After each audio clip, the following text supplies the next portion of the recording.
Good evening. Tonight we descend into a story older than the word we use to tell it. The history of a condition that fractured reality and the 4,000 years humanity spent trying to understand what it was seeing. The cell was 6 feet wide, stone walls, a single window, too high to reach, too narrow to matter. The floor was straw and something worse beneath the straw. And in the corner, a man sat with his knees drawn to his chest, moving his lips, quietly, carefully, as though he were afraid of being overheard. He was not praying. He was answering. The voice had come again. It came every night now. Sometimes it whispered. Sometimes it commanded. Sometimes it said his name in a tone so intimate, so unbearably close, that he would spin around, expecting to find someone standing directly behind him. And there was never anyone there. Only the stone, only the dark, only the thin line of moonlight falling through the high window, like something that had given up on arriving. He had been in Bethlem Royal Hospital for 3 years. Outside those walls, London breathed and argued and went about the ordinary business of the living. Inside, the man in the corner answered his voices in a whisper, and no one came, and nothing changed. And the year was 1846, and the world had not yet found a single word that accurately described what was happening inside his mind. They had many words, of course. They had words like lunatic and madman and possessed. They had chains. 4 pairs of them were itemized in Bethlem's own records as early as 1403. They had cold baths and bleeding and purgatives and a rotational chair that spun patients until they vomited. They had leeches. They had theories. What they did not have was understanding. This is the history of schizophrenia.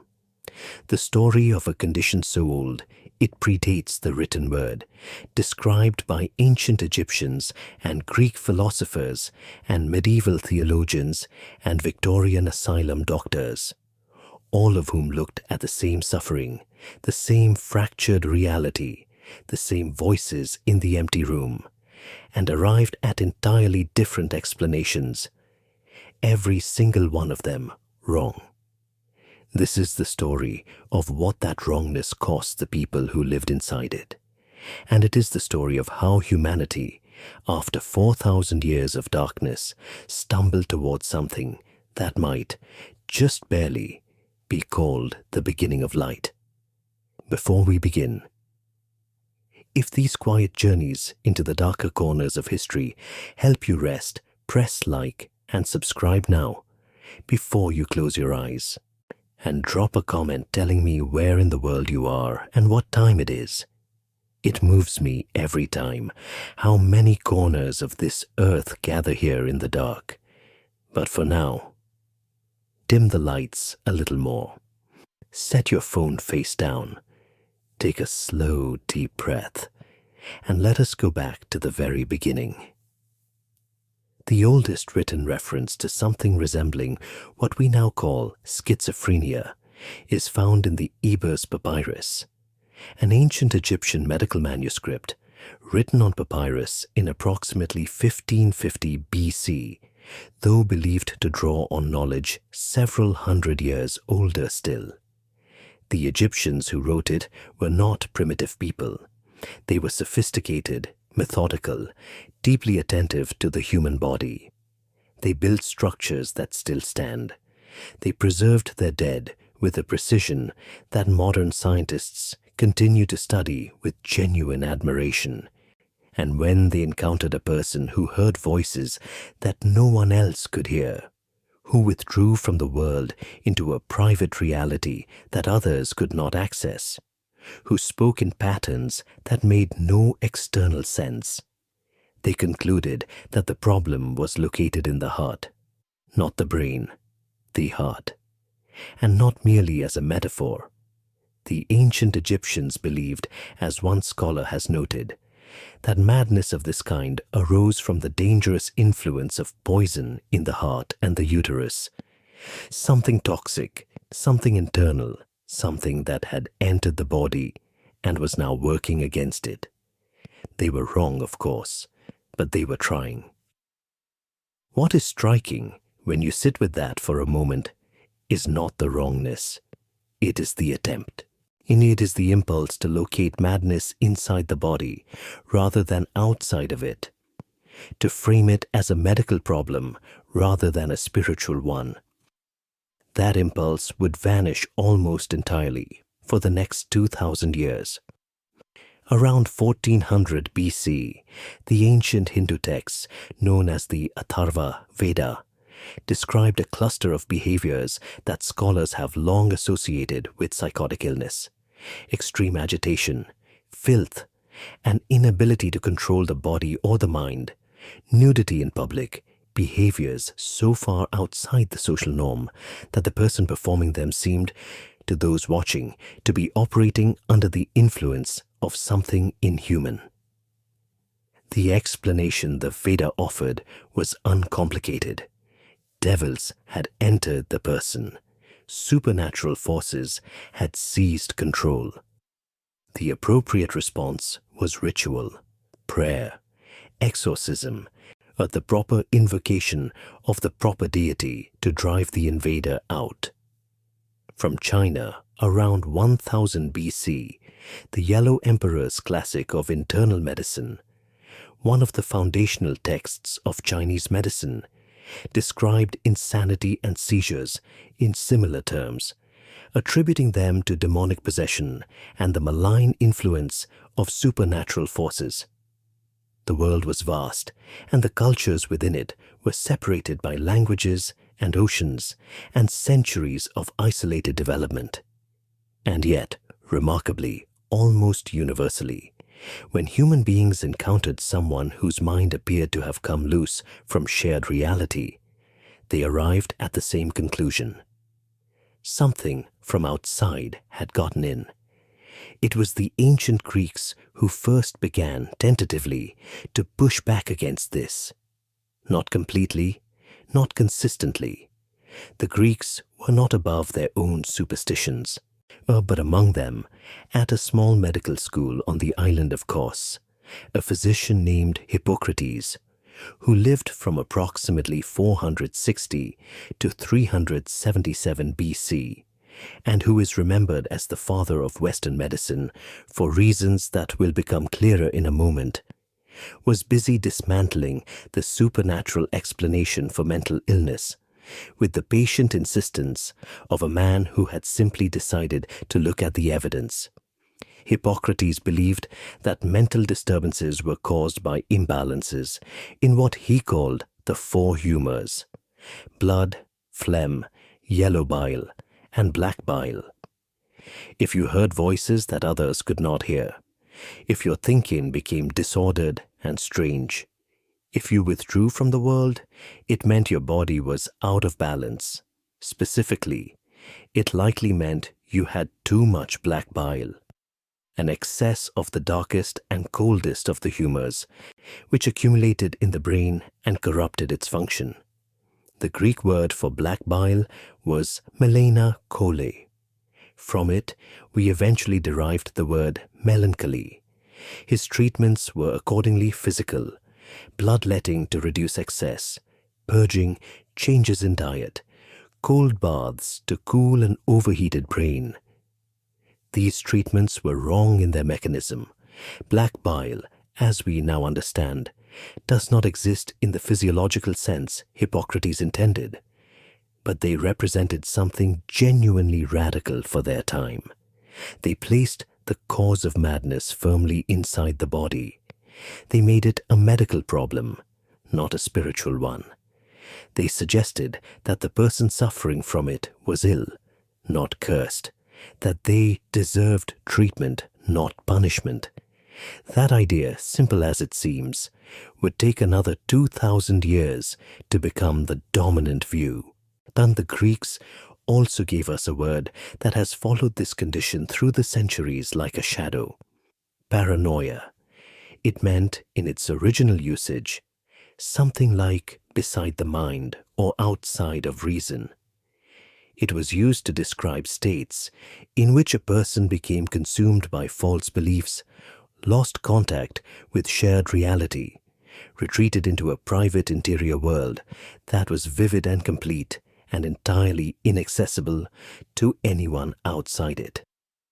The philosopher Plato, a student of Socrates and a contemporary of Hippocrates in the broad sweep of Greek intellectual life, wrote at length about what he called divine madness, the madness sent by the gods, which might be prophetic or poetic or ecstatic in its nature, and distinguished it carefully from the madness that arose from disease. One was a gift, the other was a wound. It is worth pausing here, briefly, to sit with that distinction.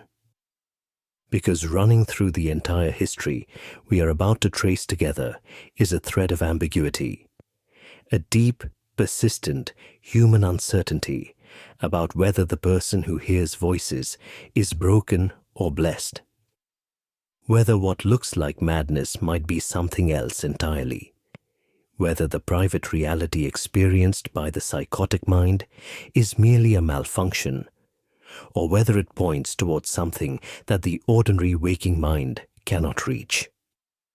That ambiguity never fully resolved. It is still with us. The Romans, practical and administrative as they were, approached the problem of madness from a different angle entirely. They were less interested in the metaphysics of what caused it, and more interested in the social and legal complications it created. On Roman law, one of the most sophisticated legal systems the ancient world produced, developed formal frameworks around what it called furor. A person who was furiosis, raging mad, disconnected from reason, could not legally be held responsible for their actions. They could not sign contracts. They could not manage their own property. Guardians were appointed. Structures were built. The law reached around the fact of madness and tried to account for it without necessarily understanding it. This was not compassion in the modern sense. It was pragmatism. Madness disrupted commerce and inheritance and the orderly functioning of a society that ran on law. The Romans needed to know what to do with it. And so they developed systems, cold, functional, designed more to protect the social order than the person suffering. The physician Galen, who lived from approximately 129 to 216 AD and became the dominant medical authority of the Roman world, a dominance that would persist almost unchallenged for over 1,000 years, expanded on the Hippocratic framework. He performed dissections, studied the brain and the nervous system with careful attention, and argued that the brain was the seat of reason, that damage to it could produce madness. His understanding was incomplete. His conclusions were sometimes wrong. But his voice carried such authority, and his writing was so comprehensive, that the humoral theory he championed would continue to shape medical thinking across Europe well into the 19th century. And then slowly, as the Roman Empire crumbled and the medieval world rose to take its place, even this modest, implored attempt at physical explanation began to give way. The Middle Ages are often characterized unfairly as an unbroken era of ignorance and superstition. The reality is more complicated. Medieval European scholars preserved and translated Greek and Roman texts with care. Universities were established. Theology and philosophy developed systems of extraordinary sophistication. The Arabic-speaking world, particularly between the 8th and 12th centuries, produced medical knowledge that surpassed anything being written in Europe at the time. The Persian physician Ibn Sina, known in the West as Avicenna, who lived from 980 to 1037 AD, produced a work called the Canon of Medicine that would become one of the foundational texts of European medicine for the next 6 centuries. In it, he described a condition he called Junon Mufrit, severe madness, which he carefully distinguished from other forms of psychotic disturbance, from mania, from what we would now call bipolar disorder, from the frenzy of fever. He noted its particular qualities: the hearing of things that were not there, the holding of beliefs that bore no relationship to shared reality, the profound disorder of thinking, and treated it, remarkably for its time, as a medical phenomenon. In Europe, however, the dominant framework was increasingly theological. Psychotic symptoms, hearing voices, seeing visions, holding beliefs that no one around you shared, behaving in ways that seemed driven by an inner logic invisible to everyone else, were interpreted through the lens of Christian theology as evidence of demonic possession. The devil had entered the person, evil had taken up residence in the body. The appropriate response was spiritual, prayer, exorcism, the intervention of a priest. And for many people who suffered what we now understand to be schizophrenia, that intervention would have been the kindest thing they experienced. Because alongside the exorcisms and the prayers, the Middle Ages developed something else, something that began in its early forms as a kind of rough shelter and slowly became something far more terrible. They began to build places to put people. Some towns in medieval Europe had what were called fools' towers, literal towers in the city wall, where those deemed mad were housed, or more accurately, contained. In Spain in the 1400s, several hospitals specifically for the insane were established, some of the first in the world. Monasteries occasionally provided care of a kind. There was, here and there, a flickering impulse towards something that resembled mercy. And in England, in 1247, in the reign of King Henry III, a priory was established just outside the walls of the City of London. It was called the Priory of St. Mary of Bethlehem. It was founded as a place of charity, a place of religious purpose, a place where, over the following century and a half, a small number of people who could not function in the world would be quietly received, quietly contained, quietly forgotten. It was not intended as a horror story, but horror, as we shall see, has a way of growing in the dark. The first definitive record of mentally ill patients within its walls dates to 1403, in when a visitation of charity commissioners found 6 male inmates recorded as mente capti, a Latin phrase meaning simply seized in the mind. The commissioners also noted in the same document the presence of 4 pairs of manacles, 11 chains, 6 locks, and 2 pairs of stocks. 6 men, 11 chains. The mathematics of that ratio is worth sitting with for a moment. The man in the corner, answering his voices in a whisper, was still 100 years in the future. But the room that would hold him was already being built. The chains that would hold him were already being forged. And somewhere in the city outside, the ordinary life of the world continued. The markets, the arguments, the children playing in the narrow streets, the smell of bread and smoke and river water, none of it touching the men inside, none of it reaching them at all. That is where we begin. There is a word in the English language that most people use without thinking about where it came from: bedlam. We use it to mean chaos. We use it to mean noise and confusion and the particular feeling of a situation that has slipped entirely beyond anyone's control. We say it lightly. We see it at dinner tables and in offices and in the middle of arguments about things that do not matter very much.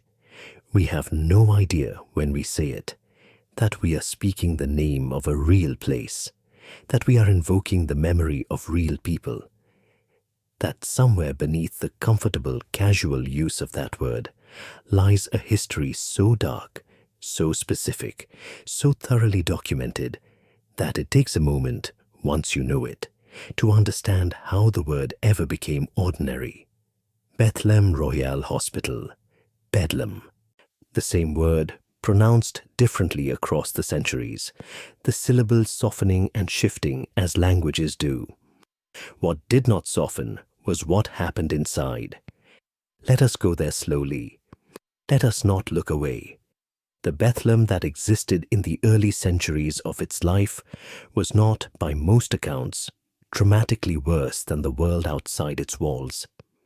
Medieval existence, for those at the bottom of the social order, was routinely brutal. Hunger was not unusual. Cold was not unusual. Conditions that would constitute a humanitarian crisis by any modern standard were simply the texture of ordinary life for ordinary people. The men held within Bethlem's walls, chained, yes, poorly fed, yes, housed in conditions that would shame a stable, were not necessarily experiencing something categorically different from what the poorest people outside experienced. They were just experiencing it with the addition of chains. But the centuries passed, and the world outside Bethlem slowly, incrementally improved. More food, better buildings, a gradually widening understanding of what human beings might reasonably be owed by the societies they lived in. Reform arrived in medicine, in law, in commerce, in the basic physical structures of daily life. Inside Bethlem, almost nothing changed. By the 1600s, the hospital had descended into a state of mismanagement so profound that contemporary accounts struggle to adequately describe it. Under the keepership of Helkiah Crook, a man whose very name carries an air of dark comedy, charitable goods and foodstuffs meant for patients were stolen by staff, either consumed personally or sold back to the patients who were meant to receive them for free. Those without money to trade with the steward went hungry, and not occasionally, regularly. Several patients in this period were found to be suffering from starvation, and the conditions of the building itself, the floors, the walls, the roof, were documented as being, in the words of one contemporary observer, so loathsomely filthily kept not fit for any man to come into the house. Crook was eventually dismissed, not for the cruelty to patients, for absenteeism and embezzlement. The distinction is instructive. The cruelty was not considered a problem worth addressing. It was simply the condition of the place. And then, sometime in the late 16th century, the exact date is uncertain, though it was certainly established practice by the early 1600s. Bethlem's governors discovered something that would define the hospital's reputation for the next 200 years, and embed a particular kind of shame into its history that no amount of subsequent reform has entirely erased. They discovered that people would pay to watch. The admission of public visitors to Bethlem, paying visitors, strangers, people with no connection to any of the inmates, appears to have begun as a means of raising income. The hospital was chronically underfunded, dependent on a combination of government support and private donation, and the governors were creative in their approach to the problem.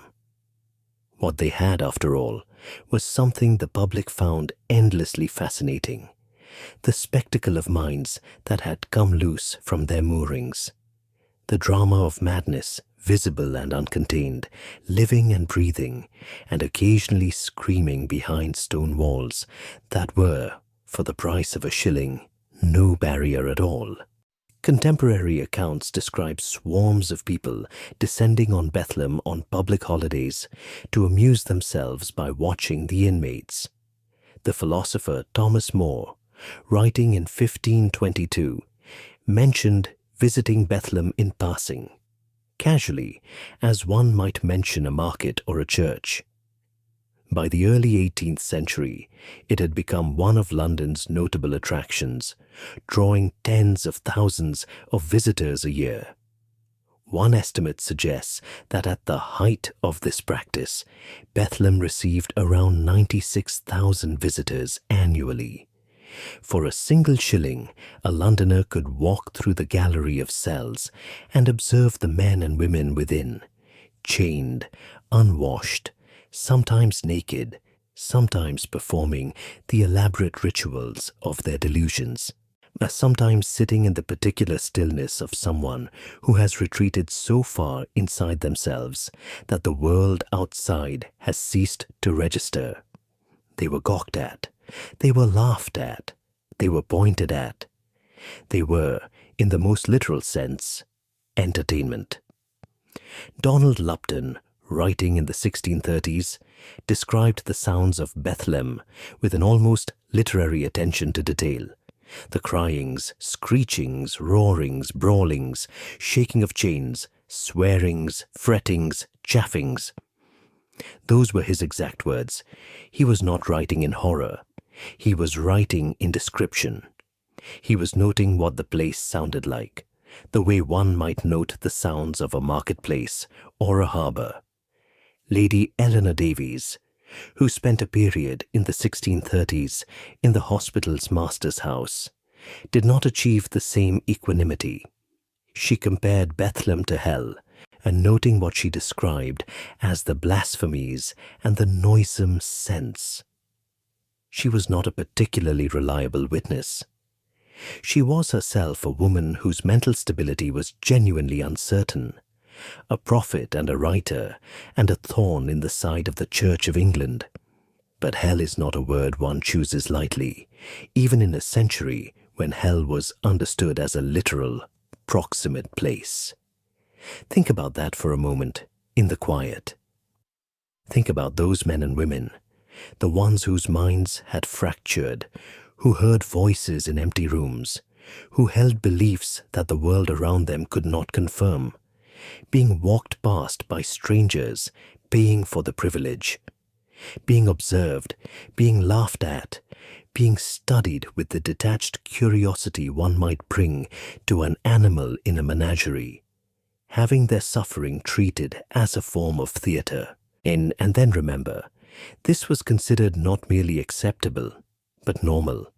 For 200 years, the treatments being administered alongside this spectacle were not, by the medical standards of the time, considered barbaric.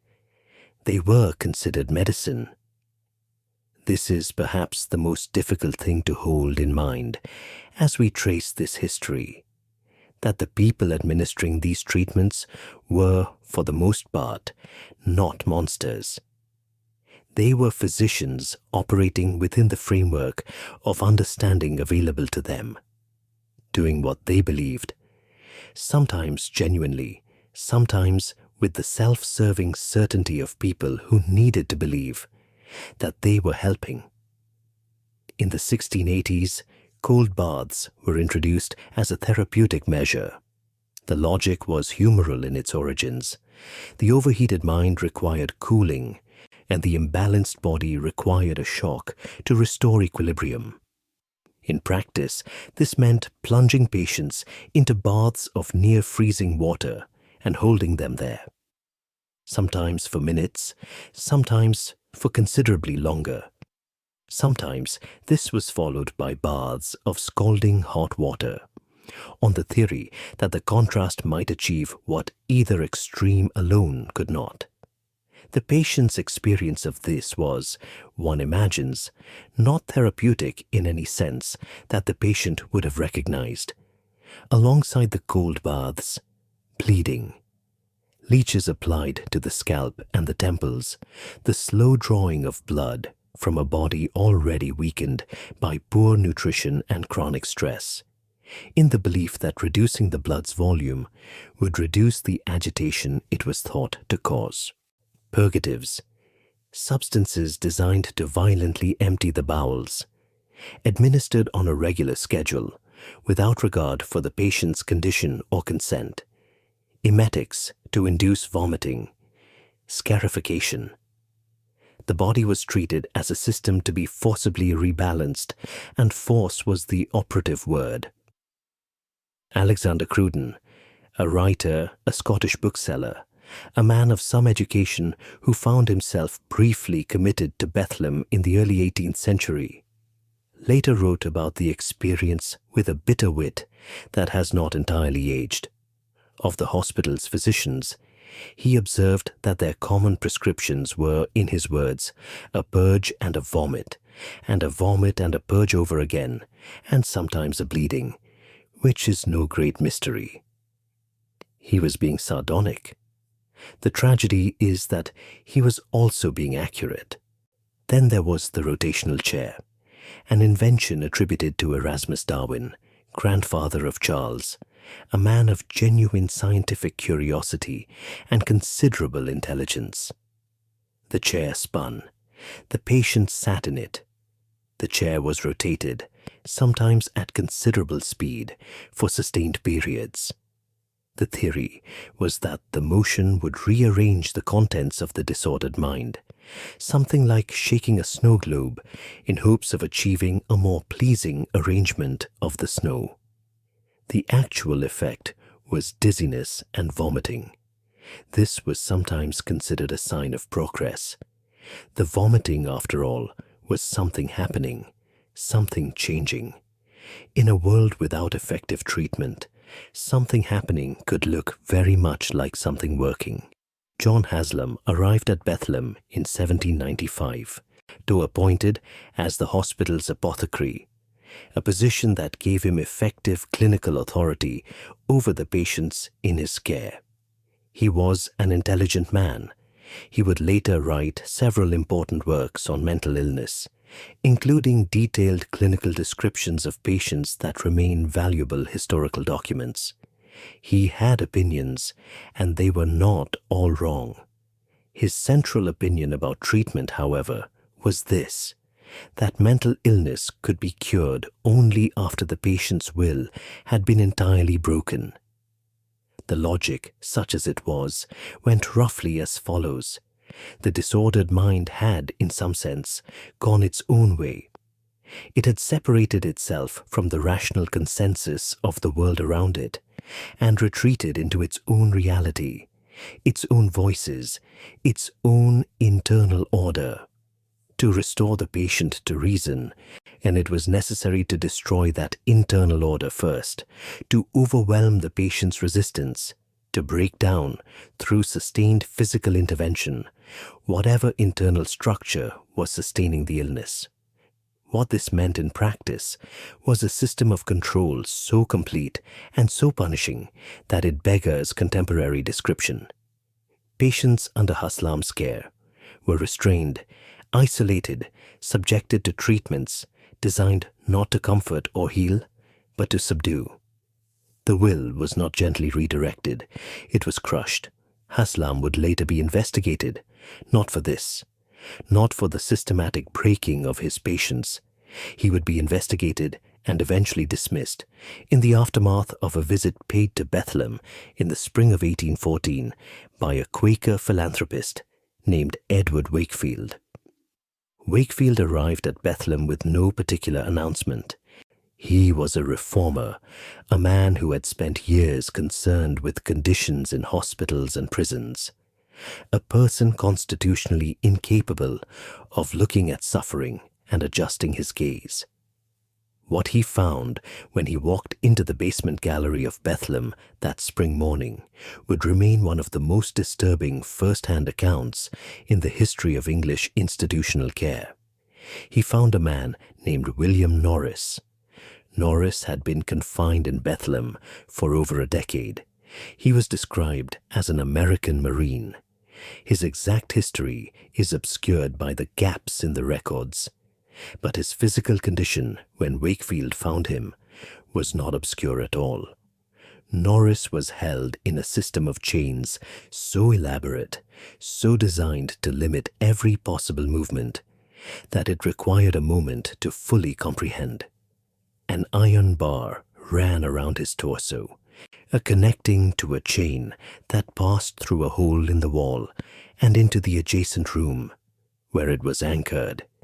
His neck was encircled by another chain, his legs were bound.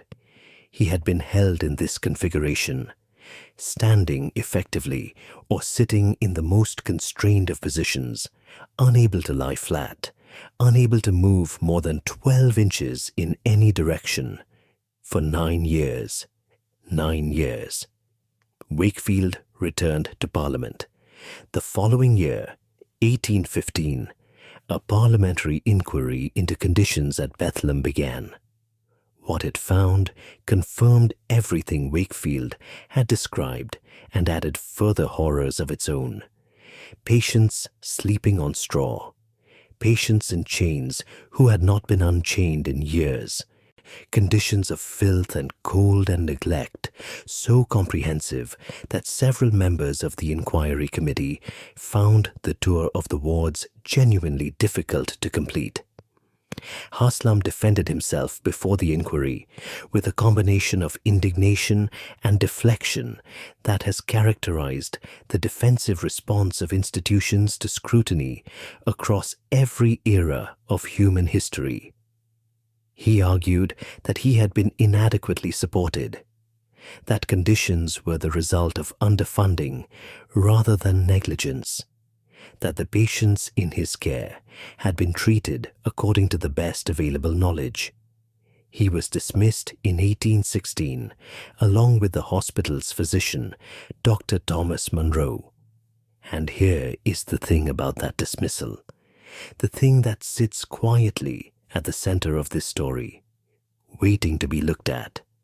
Haslam and Munro were dismissed. The institution continued, and the building changed its location, moving to new premises in Southwark in 1815, in part because the old building had become structurally dangerous. Not one floor level, not one wall upright, in the words of the hospital's own surveyor. But the logic of the institution, the underlying assumption that the mentally ill were a problem to be managed rather than people to be healed, that assumption did not leave with the men who had enacted it. It stayed. It settled into the new walls. It waited. There was, running alongside all of this, a different impulse, a countercurrent, quiet and slow, but real. In France, in 1793, a physician named Philippe Pinel had done something that, in the context of its time, was so radical that it requires a moment to fully appreciate.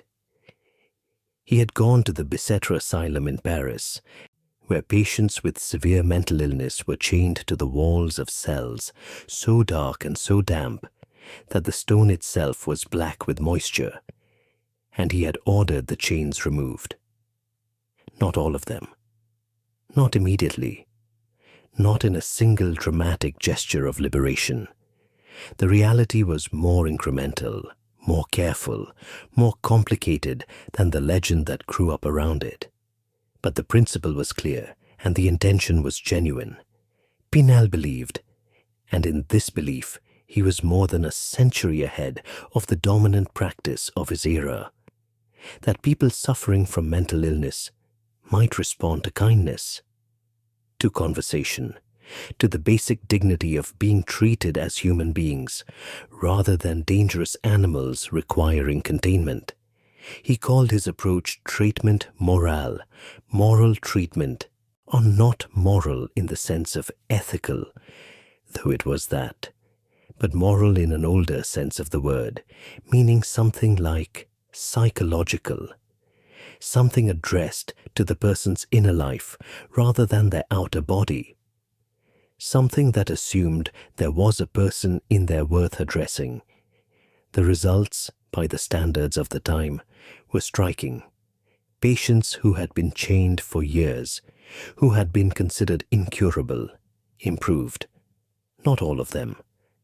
Not dramatically, not permanently, not in ways that would satisfy a modern clinical trial. But enough.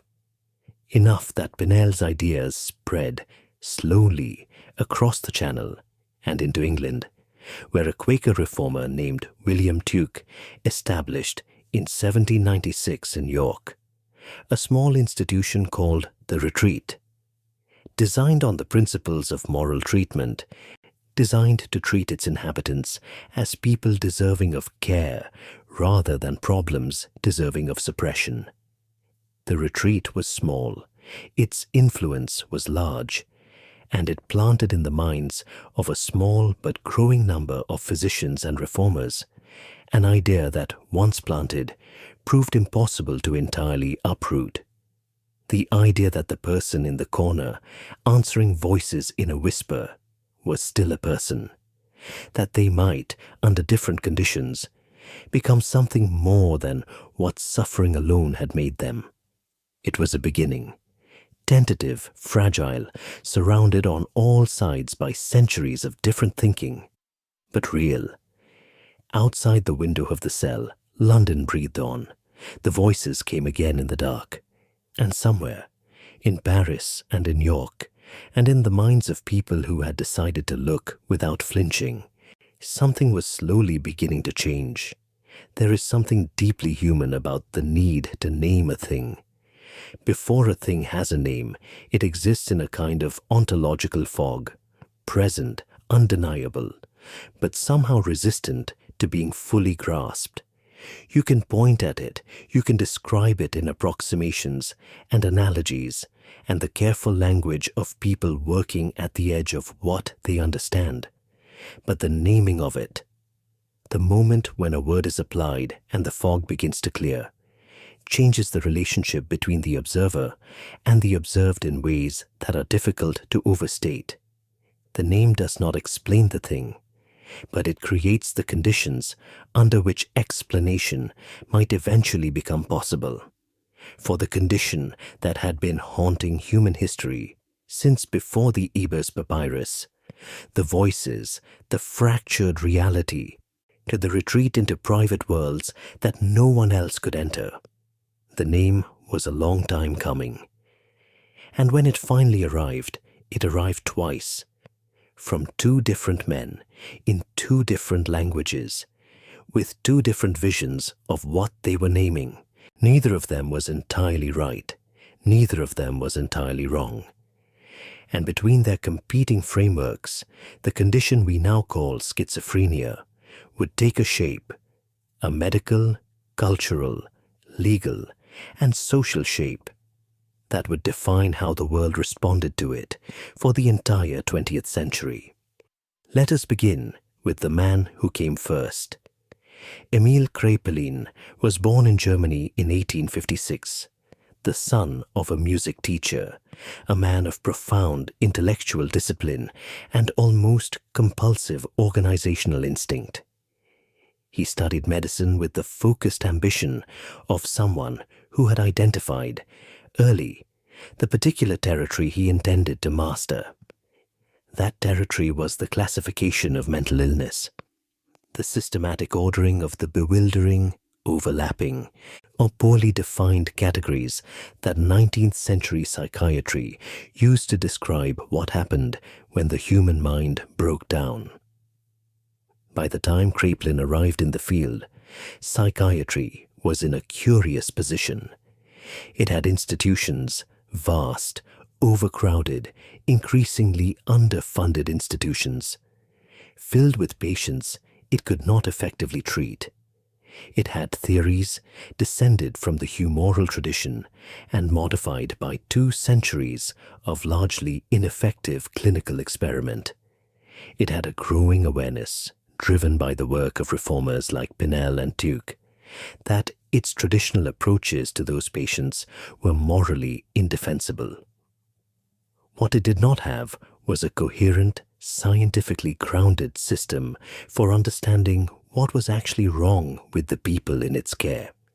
Different physicians used different terms for what appeared to be the same condition, and the same physician might use different terms on different days.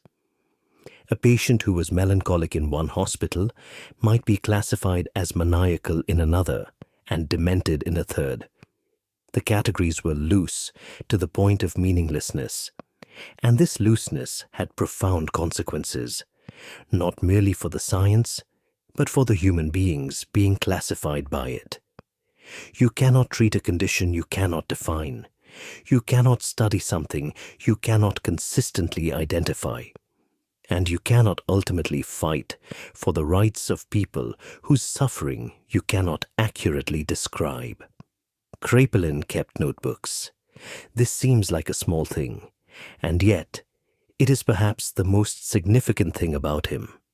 He kept meticulous, detailed, longitudinal notebooks, records of individual patients observed not at a single moment, but across months and years, or tracking the evolution of their symptoms, the patterns of deterioration and occasional remission, the ways in which different clusters of symptoms seemed to travel together through time. He was, in an era before randomized controlled trials and statistical analysis and neuroimaging, doing something that was genuinely revolutionary. He was watching, carefully, consistently, with an attention to pattern that bordered on obsession. And what he saw in those notebooks was that the bewildering variety of madness that filled the wards of 19th century asylums could be organized broadly into two great categories. The first was what he called manic-depressive insanity, what we would now recognize as the spectrum of bipolar disorder and severe depression. This, he observed, tended to come and go. Patients suffered terribly during episodes, but between episodes they often returned to something close to normal functioning. The illness was episodic. It had a rhythm. It could be survived. The second was something different, something darker, something that seemed to move in only one direction. In 1887, in a paper that would eventually reshape the entire landscape of psychiatry, Kraepelin described what he called dementia praecox, premature dementia, early deterioration.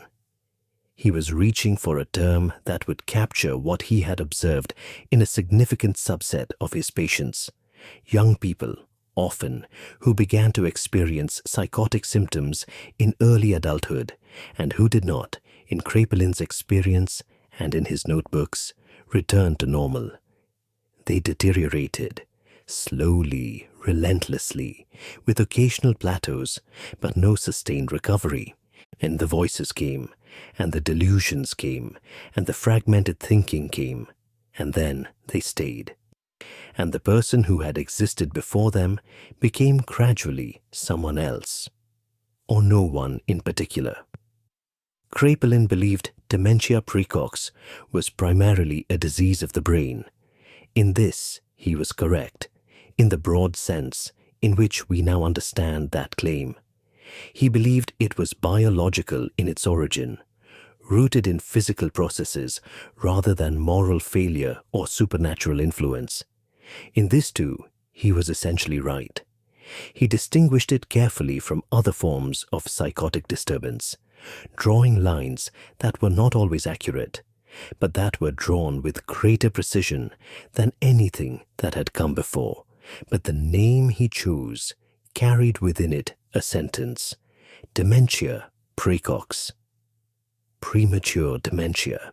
And the word dementia implied deterioration that was both inevitable and permanent, a progressive unraveling from which there was no return. Kraepelin believed and stated clearly that the condition always worsened. That recovery wasn't possible in any meaningful sense, that the patient who entered his category of dementia praecox was, in a clinical and prognostic sense, already lost. Think about what that meant for the people carrying that diagnosis. Think about what it meant for the physicians treating them, the families caring for them, the institutions housing them. If deterioration is inevitable and recovery is impossible, then treatment is not really treatment. It is management, containment, the comfortable administration of decline. Kraepelin's notebooks gave the condition a shape. His prognosis gave it a shadow, and then that shadow fell very long. Into this shadow, in 1908, stepped a Swiss psychiatrist named Eugen Bleuler. Bleuler was, by temperament and conviction, a different kind of man from Kraepelin. Where Kraepelin was systematic and classificatory, the great organizer, the keeper of notebooks, Bleuler was more interested in the inner life of his patients. He spent time with them. He listened to them. He tried, with a persistence that was unusual for his era, to understand not merely the external symptoms of their condition, but the internal experience of it, what it actually felt like to live inside a mind that was doing what theirs was doing. He ran the Burghölzli Psychiatric Hospital in Zurich, one of the most advanced psychiatric institutions in Europe at the time. And among his staff was a young Carl Jung, who would later become one of the most influential figures in the history of psychology. The atmosphere at Burghölzli was, by the standards of its era, genuinely humane. Patients were treated as people with interior lives worth understanding. The work being done there was serious and curious and oriented, however imperfectly, toward the experience of the person suffering, rather than merely the management of their symptoms. On the 24th of April, 1908, at a psychiatric conference in Berlin, Bleuler delivered a lecture in which he introduced a new word. He had been dissatisfied with Kraepelin's term for years. Dementia praecox was wrong on multiple counts, in his view. It implied deterioration that was not universal. He had observed patients who improved, sometimes substantially, and in ways that Kraepelin's framework could not accommodate. It implied early onset that was not invariable. The condition could and did emerge in people well past the age that praecox suggested. And it implied dementia, a progressive cognitive deterioration that was not, in Bleuler's clinical experience, a defining feature of the condition at all. He needed a new name. And in the Greek language, with the precision of a man who wanted every syllable to carry its weight, he found one: schizophrenia, from schizo to split, and phren, mind, the split mind. Not, as he was at pains to clarify, a split into multiple personalities, not the dramatic fragmentation of oneself into several, which was a different and vastly rarer condition entirely. What Bleuler meant by the split was something more subtle and more fundamental, a loosening of the associations that held thinking together, a separation of thought from feeling, of inner experience from outer expression, of the self from the shared consensus of reality. The mind had not divided into competing selves. It had come loose from its own coherence. He described 4 primary symptoms, what came to be known as Bleuler's 4 A's: blunted affect, a reduction in emotional responsiveness, the flattening of feeling that left some patients moving through the world with an uncanny serenity, or a blankness that those around them found deeply unsettling, loosening of associations, the disruption of the logical chain that normally connected one thought to the next, of producing the characteristic disordered speech that could veer from topic to topic with an internal logic that the speaker experienced as perfectly coherent and that no one else could follow. Ambivalence, a profound difficulty making decisions, a paralysis in the face of choice that arose not from laziness or weakness of character, but from a genuine inability to establish stable preference. And autism, by which Bleuler did not mean what we now mean by that word, but rather a withdrawal from external reality into an interior world so self-sustaining and so absorbing that the outside world ceased to fully register. These four things, the flattened feeling, the loosened thought, the frozen will, the retreat inward, were, in Bleuler's view, the core of the condition. Everything else, the hallucinations, the delusions, and the voices, were secondary, profound and distressing certainly, but secondary, symptoms of the deeper disruption rather than the disruption itself. He also, crucially, disagreed with Kraepelin about prognosis. He had seen patients recover, not all of them, not most of them, but enough to make the categorical pessimism of dementia precox seem not merely inaccurate, but actively harmful. A self-fulfilling prophecy that gave physicians permission to stop trying and gave families permission to stop hoping.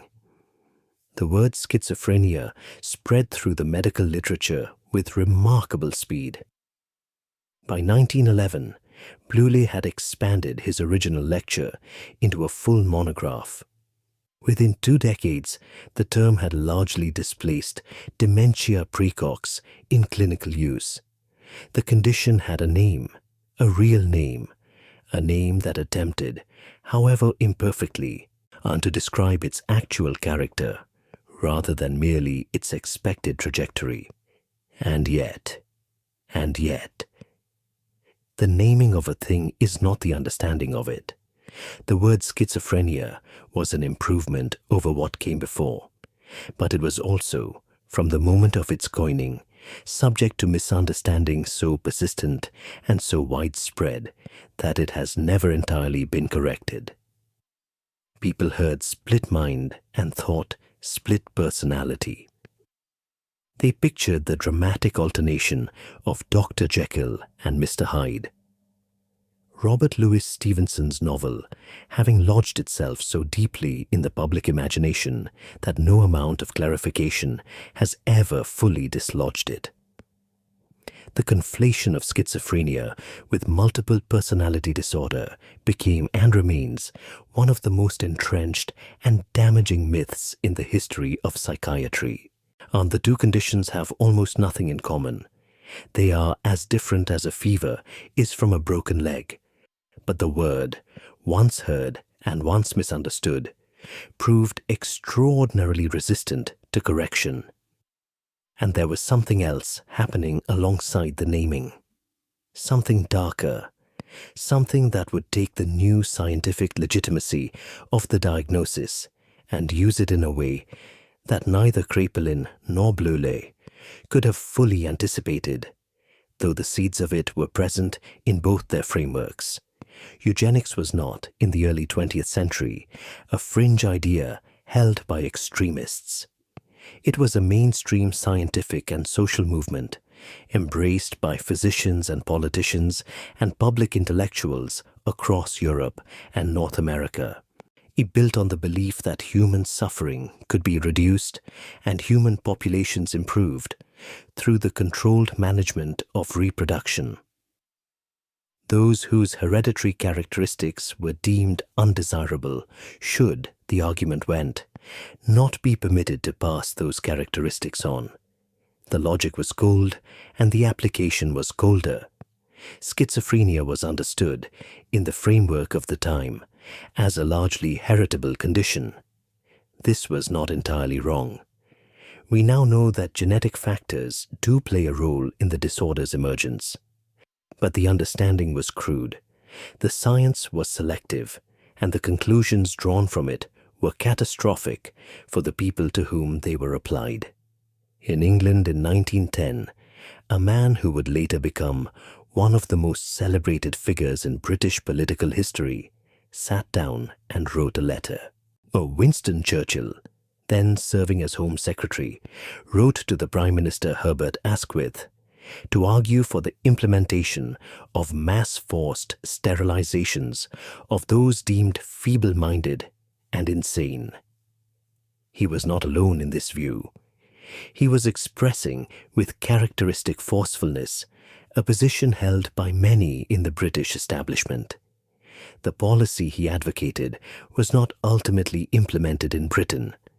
The resistance was sufficient to prevent it, though barely, and the debate continued for years. In the United States, it was implemented. Forced sterilization of people diagnosed with schizophrenia and other mental illnesses was practiced in multiple states throughout the 20th century, often without the consent or even the knowledge of the people being sterilized. And the Supreme Court of the United States upheld the constitutionality of forced sterilization in 1927 in a case concerning a young woman in Virginia named Carrie Buck. Justice Oliver Wendell Holmes, writing for the majority in a decision that remains one of the most shameful in the court's history, concluded that 3 generations of imbeciles are enough. Carrie Buck was not an imbecile. She was a poor woman who had been raped and whose child had been taken from her and whose diagnosis had been manufactured to justify what was being done to her. But she was sterilized nonetheless. In Germany, the Eugenics program that had begun as a forced sterilization initiative would, within 2 decades of Bleuler's coining of the word schizophrenia, become something that most of the world needed several more years to find adequate language for. While the mentally ill, those diagnosed with schizophrenia among them, were among the first victims of the systematic killing that began in Germany in the late 1930s under the program known as Action T4. An estimated 200,000 people with mental illness and disability were murdered between 1939 and 1941 alone. The word schizophrenia was 14 years old when Churchill wrote his letter. It was 31 years old when the killing began. And in this same period, in a quiet corner of this same darkness, a family in Princeton, New Jersey, was watching their brilliant son, a young man who had his father's extraordinary mathematical mind and his mother's dark eyes and a future that should have contained decades of intellectual life, begin slowly and then all at once to hear things that were not there.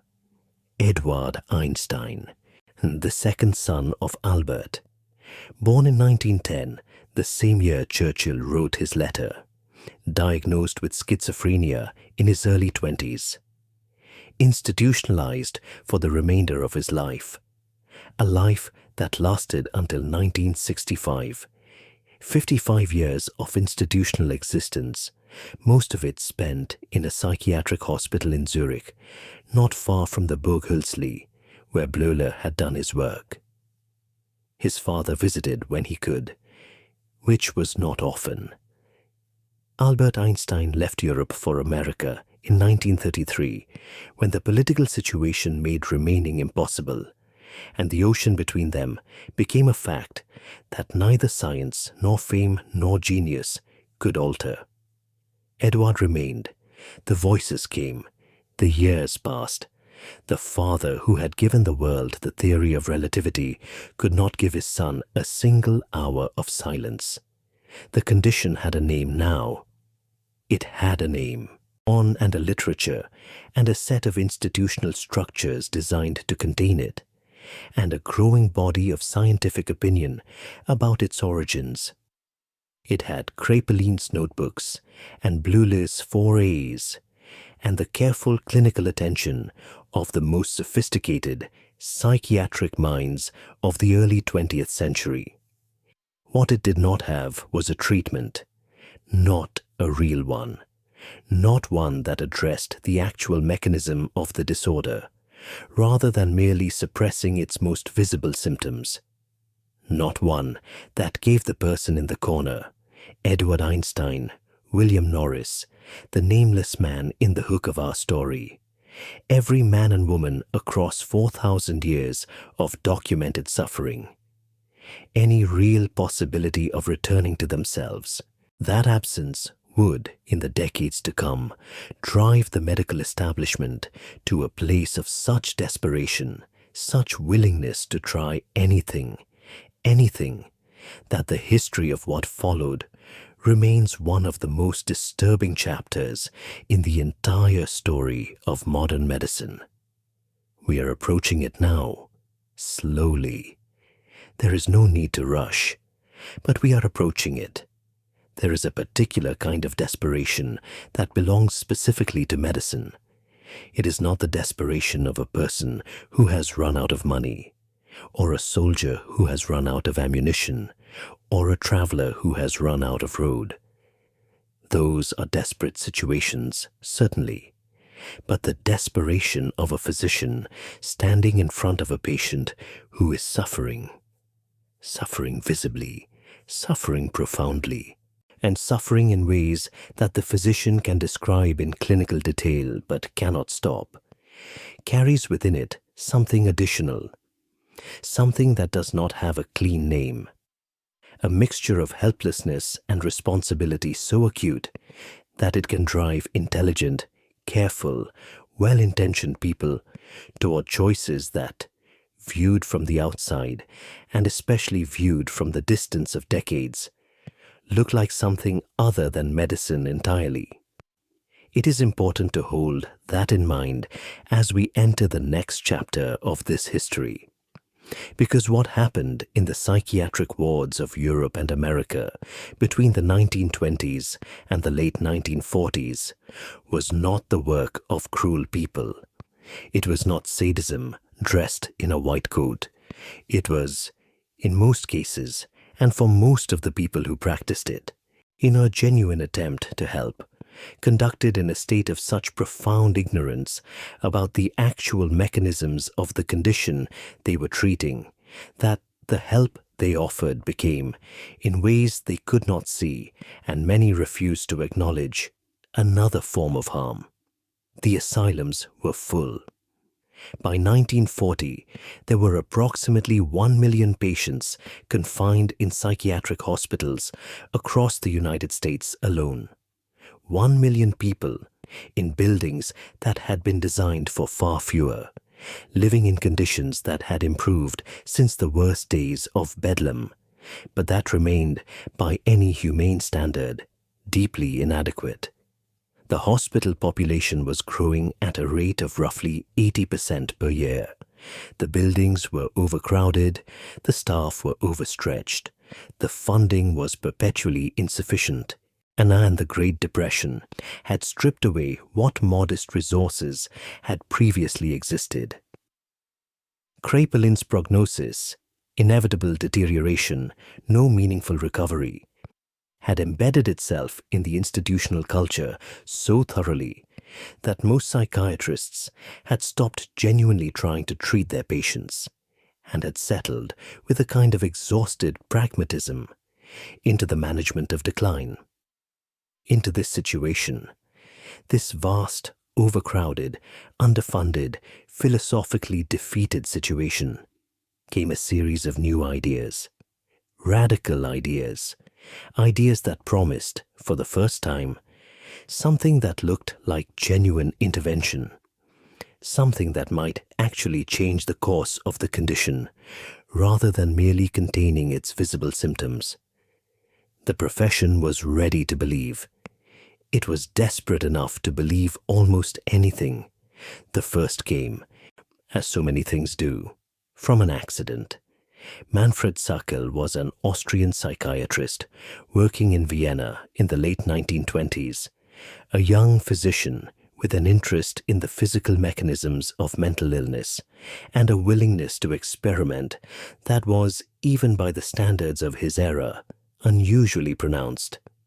He was using insulin, then a relatively new medication, having been identified and isolated only in 1921, to treat patients suffering from morphine addiction.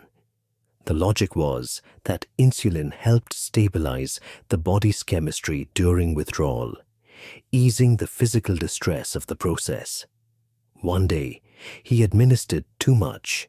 The patient, a morphine addict, not a psychiatric patient, went into a coma, a hypoglycemic coma, produced by the catastrophic drop in blood sugar that follows a massive insulin overdose. Sakal waited, watching, doing what could be done. And then the patient woke up. And when the patient woke up, something had changed.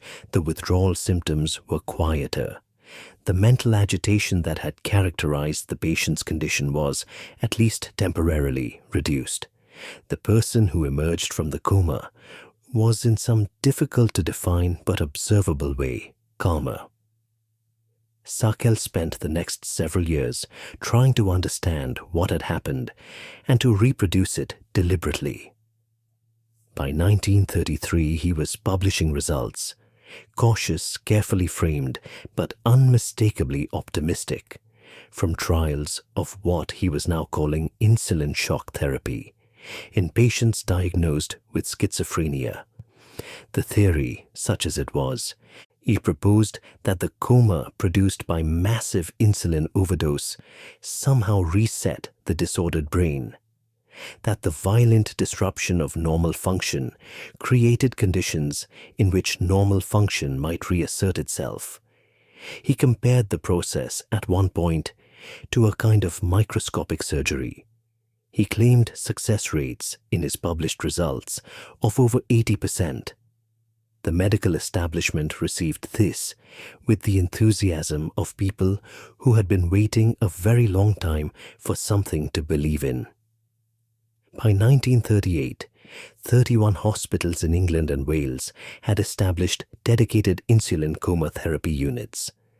By the late 1940s, the majority of psychiatric hospitals in the United States were using the treatment. Psychiatrists traveled to Vienna to study Sakal's technique. Journal articles accumulated, and the therapy received glowing reviews in the mainstream press. It was described in more than one publication as a breakthrough. What it actually was this. Patients, almost always patients diagnosed with schizophrenia, were selected on the basis of having a good prognosis and, critically, the physical strength to survive the treatment. They were given large doses of insulin 6 days a week for approximately 2 months. Each dose was sufficient to produce a hypoglycemic coma. The patient lost consciousness. Sometimes they convulsed. The convulsions could be violent enough to shatter teeth, to fracture bones, to dislocate joints. When it was time to bring the patient back, they were given concentrated glucose solution, sometimes through a tube, sometimes intravenously, depending on the depth of the coma and the patient's ability to swallow. Waking from the coma was not a gentle process.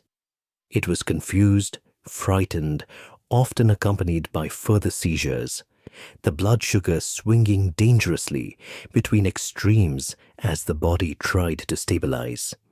This happened 30 times, 40 times.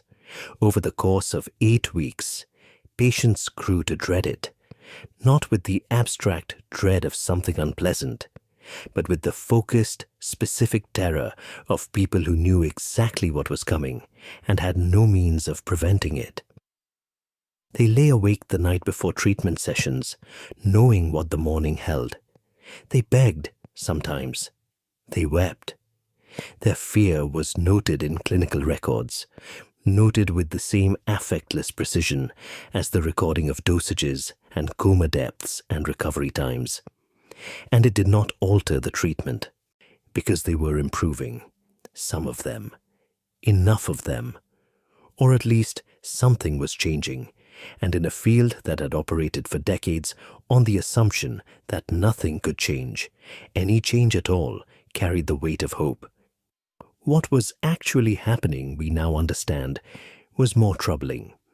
Post-mortem studies and animal research conducted during the same period demonstrated that insulin coma therapy was associated with extensive and irreversible destruction of brain cells. The number of cells destroyed correlated with the number of comas received. There was no evidence that the cells being destroyed were in any way diseased or abnormal. They were simply the cells that happened to be most vulnerable to the catastrophic drop in glucose. What looked like improvement in many cases appears to have been the quieting that follows significant neurological damage. Some psychiatrists at the time drew the comparison explicitly. Insulin coma therapy, they noted, produced results that resembled those of lobotomy. That word, we will need it shortly. Alongside insulin shock therapy, another treatment arrived in the early 1930s, developed by a Hungarian neuropsychiatrist named Ladislas von Meduna. Meduna operated from a different theoretical premise. He believed on the basis of neuropathological evidence that was later shown to be incorrect, that epilepsy and schizophrenia could not coexist in the same patient. The brains of epileptic patients showed an excess of glial cells. The brains of schizophrenic patients showed a deficit. Therefore, he reasoned, in inducing epileptic seizures in schizophrenic patients might correct the underlying imbalance. He was wrong about the mechanism. He was wrong about the underlying biology. But he induced the seizures anyway, first using injections of camphor, then switching to a drug called Metrazol or cardiazol, which produced convulsions of sufficient violence to be clinically useful by his measure. The experience of Metrazol therapy, as reported by patients who survived it and subsequently described it, was among the most acutely terrifying things that medicine has ever deliberately inflicted on a patient in the name of treatment. Metrazol, injected intravenously, produced its effect within seconds. Before the convulsion came, there was a moment, a terrible, lucid, fully conscious moment of overwhelming existential dread. And patients described the sensation as the absolute certainty of imminent death, not the fear of death. The certainty, the conviction, complete and unargued, that consciousness was about to end permanently. Then the seizure arrived, and the body went into violent, uncontrolled convulsion, and the bones and teeth bore the same risks they bore with insulin therapy. And the patient woke, if they woke coherently, with amnesia and confusion and the knowledge that it would happen again. Patients begged not to be given Metrazol. They wrote letters. They refused food. They attempted escape. Their terror was, again, documented carefully and altered nothing. In 1938, and the Italian neurologists Ugo Cerletti and Lucio Bini developed a method of producing convulsions using electricity rather than chemicals. The treatment that became known as electroconvulsive therapy, or ECT. This had the practical advantage of being more controllable than Metrazol, and less likely to produce that particular moment of existential annihilation that preceded the chemical-induced seizure. ECT was rapidly adopted, and Metrazol therapy largely abandoned. ECT remains in use today, in modified and more refined form, for severe depression, though its use in schizophrenia has always been more controversial and more limited. But none of these treatments, not insulin coma, not Metrazol, not ECT, touched the biology of schizophrenia in any meaningful way. They disrupted, they suppressed, they produced changes, in some of which looked like improvement by the standards available to measure them. They did not heal. And so, in 1935, a Portuguese neurologist named Antonio Egas Moniz attended the Second International Congress of Neurology in London, where he heard a presentation by two American neuroscientists, John Fulton and Carlyle Jacobson, describing their work with chimpanzees. Fulton and Jacobson had been studying the function of the frontal lobes of the primate brain, and they had observed something striking. Chimpanzees, whose frontal lobes had been surgically damaged, became in some respects calmer, more placid, less prone to the agitation and frustration that characterized their normal behavior. One animal in particular, a highly strung chimpanzee named Becky, who had previously thrown violent tantrums when she made errors in experimental tasks, became, after the surgery, serenely indifferent to her own failures. Moniz left the conference with an idea. He returned to Lisbon and in 1936 performed the first prefrontal leucotomy on a human being, severing the white matter connections between the frontal lobes and the rest of the brain, using an instrument of his own design called a leucotomy. The theory was that the disordered thinking and emotional disturbance of psychotic illness was maintained by fixed patterns of neural connection, by pathways so deeply worn that they could not be redirected by any psychological intervention. Cutting those pathways would not destroy function. It would liberate the patient from the circuits that were imprisoning them. In 1949, Egas Moniz was awarded the Nobel Prize for Physiology or Medicine for this discovery. 49. Let that number settle for a moment. The highest scientific honor in the world, given for the invention of a procedure that involved pushing a metal instrument into a living human brain and destroying part of it.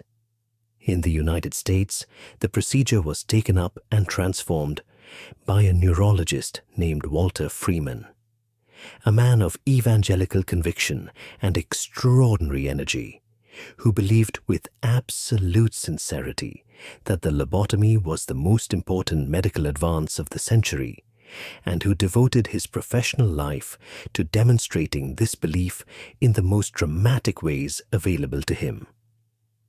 Freeman refined the technique and developing what he called the transorbital lobotomy, a procedure in which the instrument entered the brain not through the skull, but through the eye socket, guided by a tool that resembled, with uncomfortable precision, an ice pick.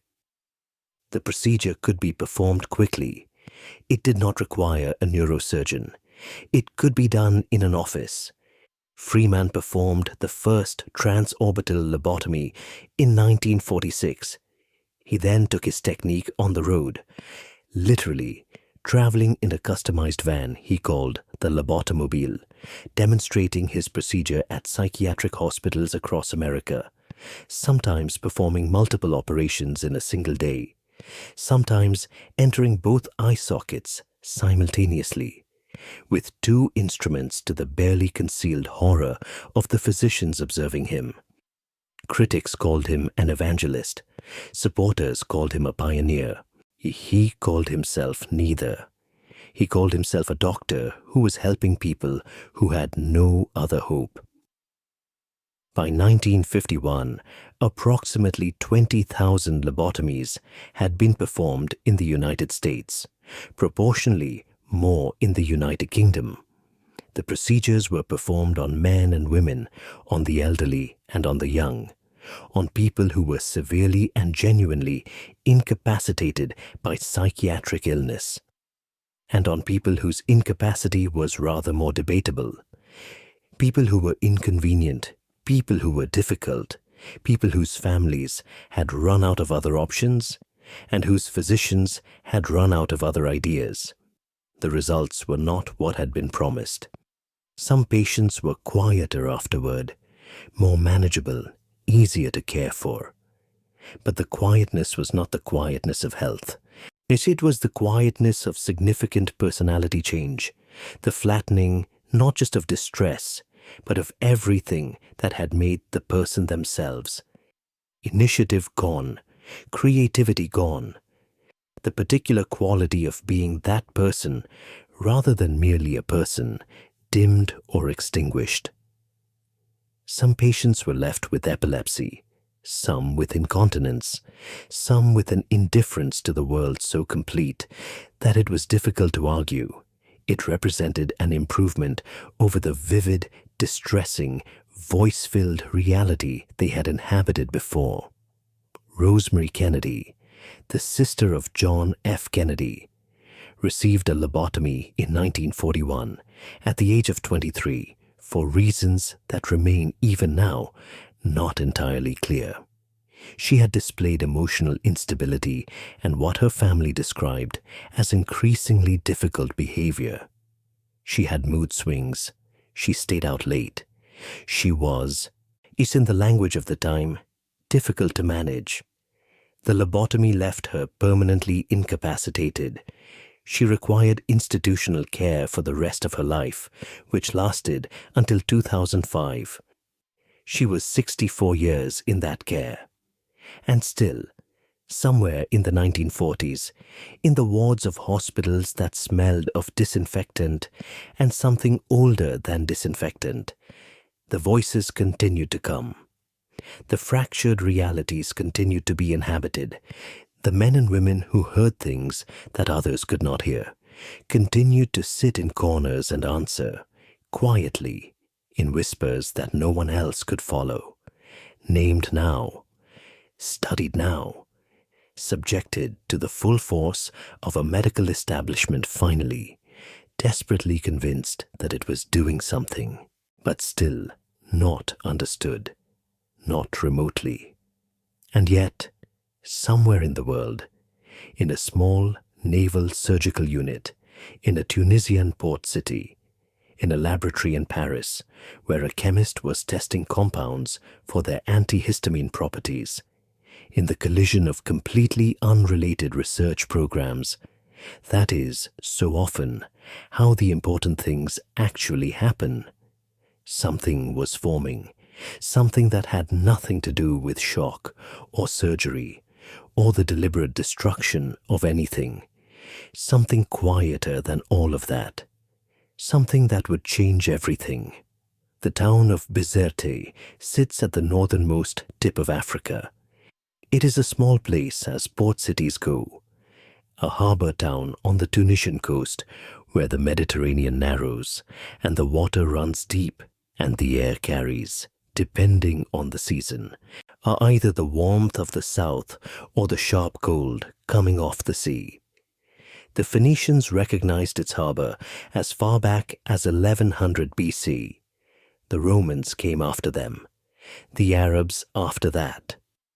By the middle of the 20th century, it housed a French naval base, a modest, functional installation at a place called Sidi Abdallah, where the business of maintaining a military presence in North Africa went forward with the particular quiet efficiency of institutions that have learned to exist without drawing attention to themselves.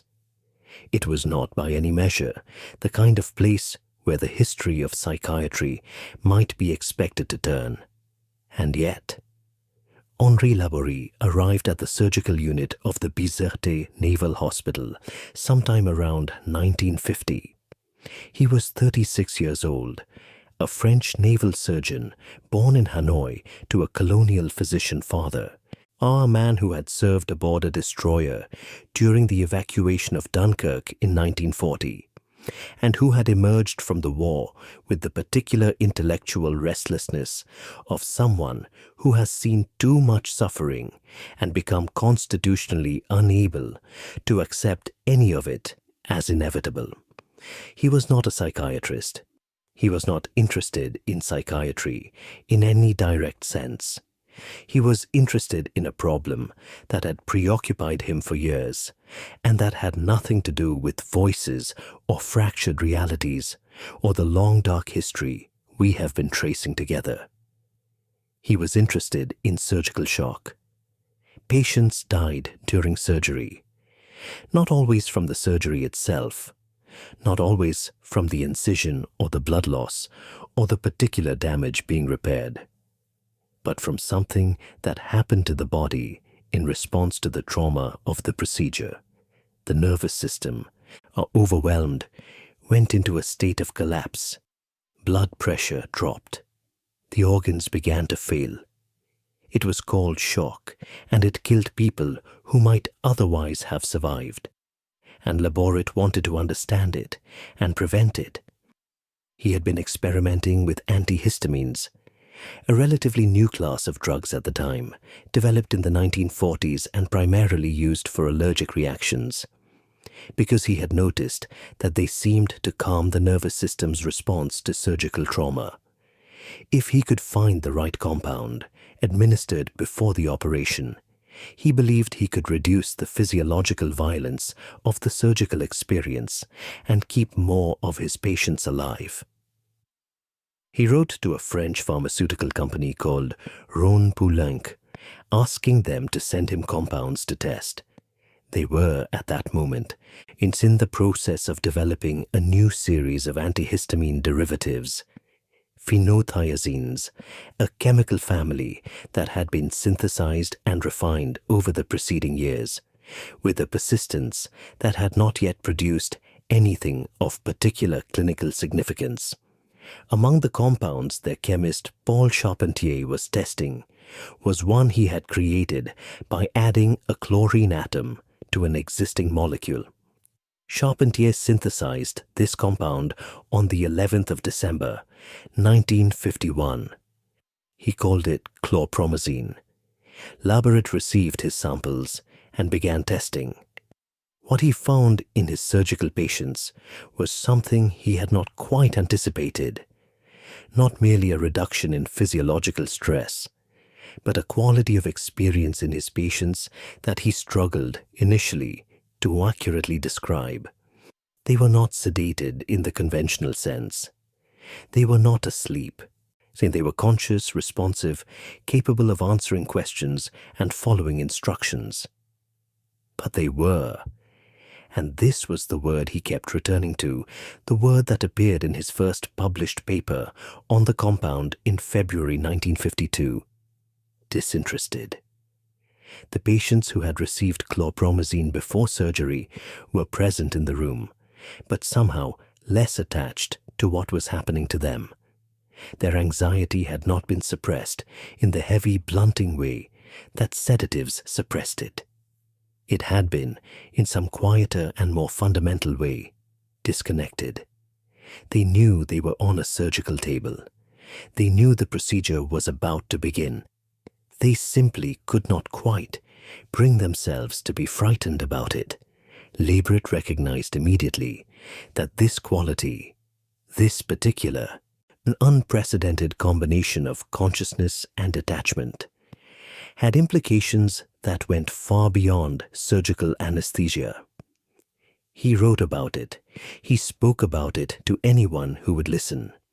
He was a surgeon in a naval hospital on the coast of Tunisia, not a psychiatrist at a major academic institution, and the established psychiatric community received his enthusiasm with the polite skepticism it traditionally reserved for outsiders, suggesting that they had stumbled onto something important. But Laborit was persistent, and he had, by fortune, a colleague whose brother-in-law was a psychiatrist at one of the most prominent hospitals in Paris.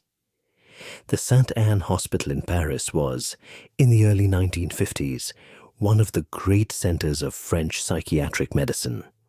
A large, yet serious institution with a tradition of careful clinical work and a genuine openness unusual for its era to new approaches.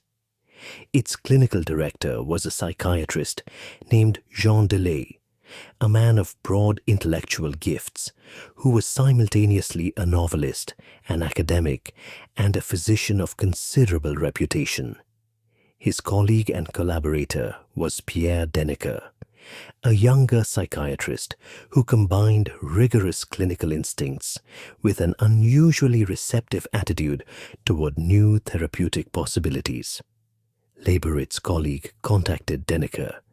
Listened, and in the spring of 1952, Delay and Dennecker began administering chlorpromazine to a group of patients at St. Anne.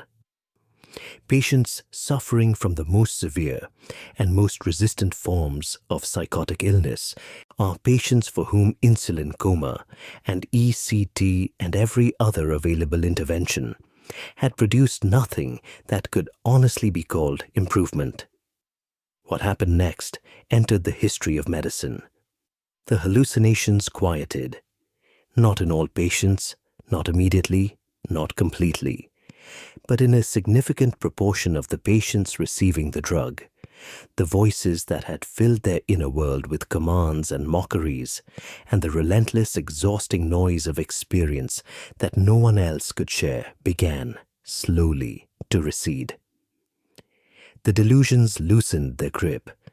The profound agitation that had characterized the most severe cases, the restless, driven, incoherent agitation that required physical restraint, that filled the wards with a constant undertow of distress, settled.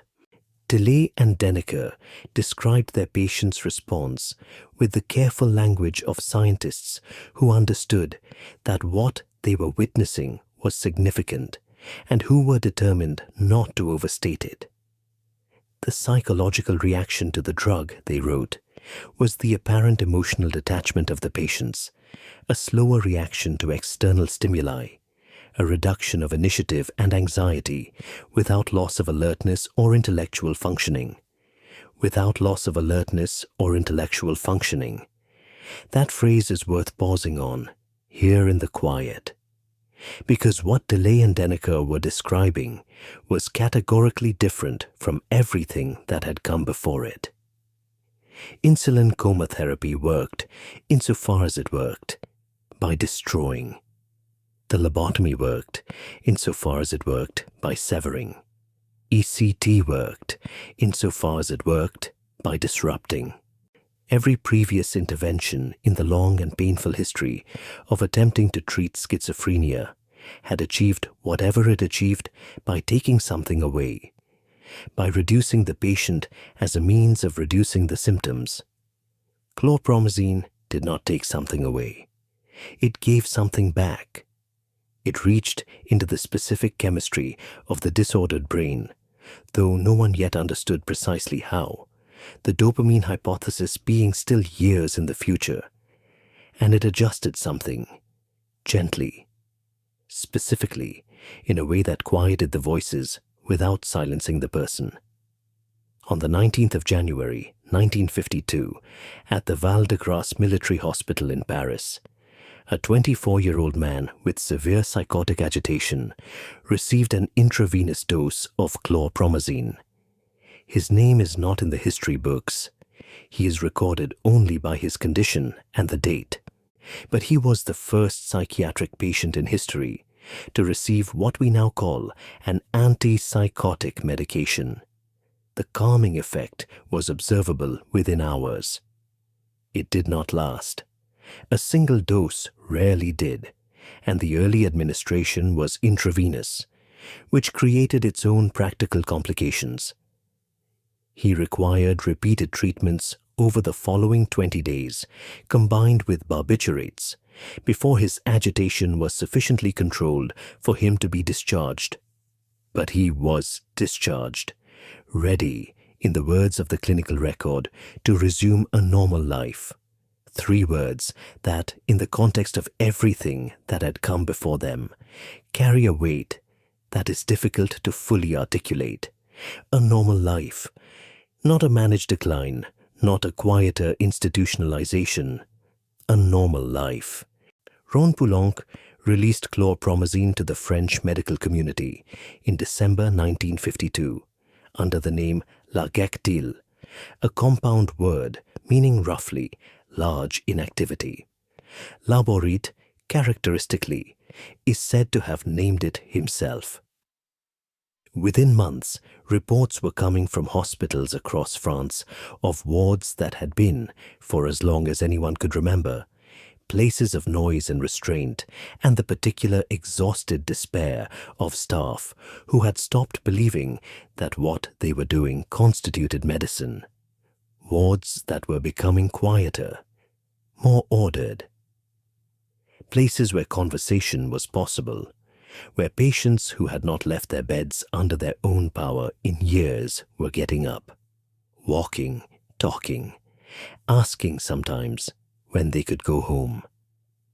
The United States Food and Drug Administration approved chlorpromazine in 1954, and Smith, Anna Klein and French began marketing it as Thorazine.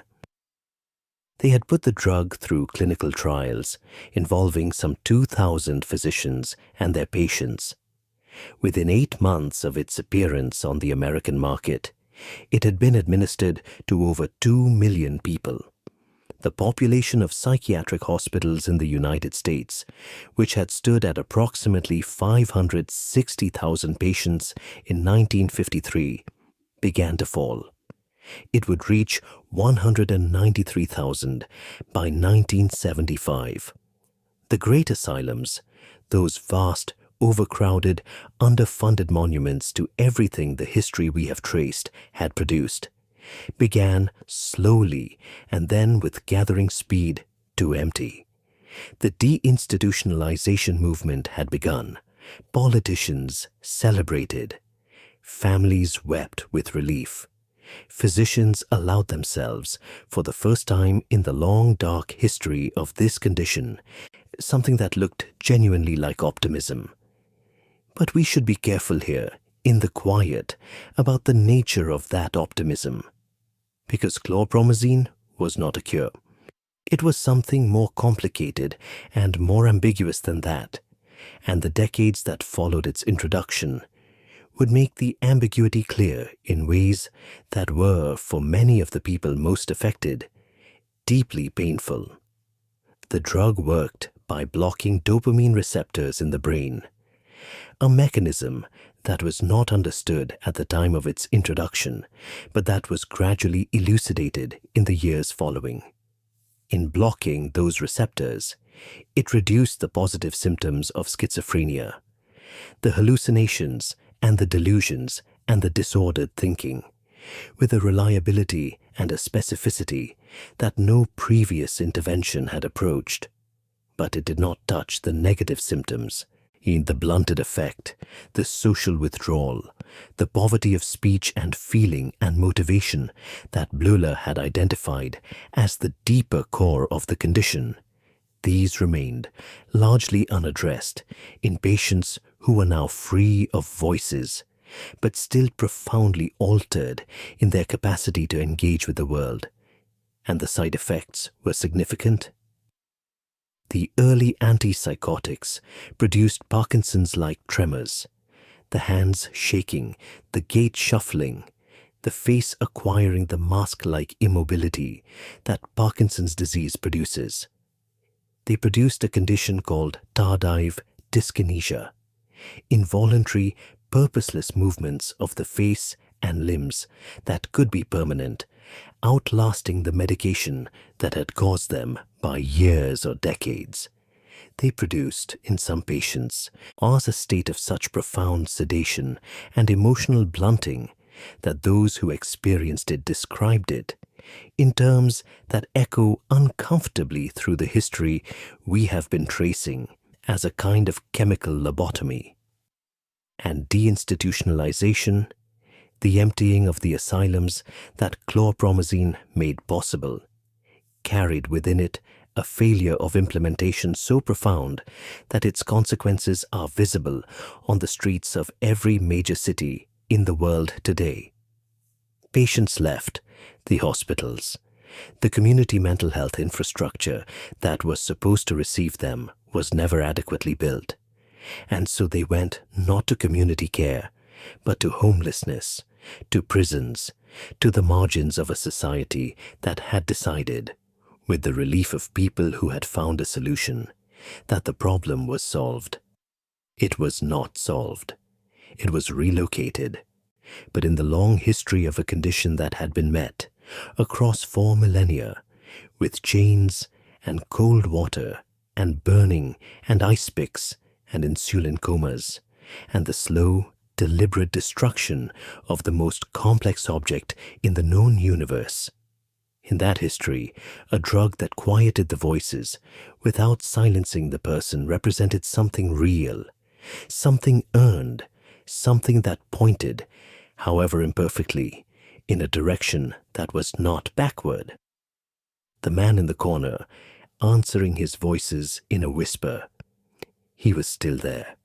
He would always be there, in one form or another, in one century or another. But for the first time in the entire length of human history, there was something to offer him besides a chain.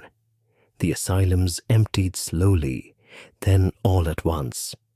Through the late 1950s and into the 1960s, but the great stone institutions that had defined psychiatric care for 2 centuries, Bedlam and its descendants, the vast Victorian hospitals built to house the inconvenient and the suffering, the overcrowded American state hospitals with their 1,000 beds and their locked wards, and their particular smell of disinfectant and institutional despair, began releasing their patients into a world that had decided, with the cheerful certainty of people who have just discovered something new, that the problem had been solved. The drugs worked, the chains were unnecessary, the asylums were expensive and outdated and faintly embarrassing, monuments to a way of thinking that medicine had now transcended. In 1963, President John F. Kennedy stood before the United States Congress and argued that the new medications and the new knowledge made it possible, in his words, for most of the mentally ill to be successfully and quickly treated in their own communities and returned to a useful place in society. He proposed a network of community mental health centers, small, local, human-scaled institutions that would replace the vast old hospitals with something more humane and more effective. It was a beautiful vision. It was also, in its implementation, a catastrophic failure. The community mental health centers were never adequately funded. They were never built in sufficient numbers. The patients who left the hospitals, many of them stabilized on chlorpromazine or its successors, but stabilized in the narrow medical sense rather than the broader human one, still profoundly altered in their capacity to work and maintain relationships and navigate the ordinary complexity of daily life, arrived in communities that were not prepared to receive them. Social services were insufficient, housing was inadequate. The informal networks of family and community support that might have absorbed them had in many cases been severed by years of institutionalization. And so they went, with a quiet and terrible predictability, to the streets, to emergency rooms, to jails and prisons, which became, in the decades following deinstitutionalization, the de facto psychiatric institutions of the United States. Housing, today, more people with severe mental illness than all the psychiatric hospitals in the country combined. The chains had been removed. The stone walls had come down, and the people who had lived behind them had been returned to a freedom that, without support, looked a great deal like abandonment. This is not a reason to mourn the end of the asylums. The asylums were not good places. The history we have traced leaves no room for nostalgia about them, but the failure of what replaced them is its own chapter in this story. Quieter than the horror of Bedlam, less visually dramatic than the lobotomobile, and no less real. The science, meanwhile, continued its slow and painstaking work. In the years following the introduction of chlorpromazine, researchers began to understand, gradually and then with increasing sophistication, something about the actual mechanism of the drug's effect. Chlorpromazine blocked dopamine receptors in the brain. This observation led to what became known as the dopamine hypothesis of schizophrenia, the proposal that the condition was caused, at least in part, by an excess of dopaminergic activity in certain brain circuits. Too much dopamine, or too much sensitivity to it, producing the positive symptoms, the hallucinations and delusions, that chlorpromazine suppressed by blocking the receptors through which dopamine acted.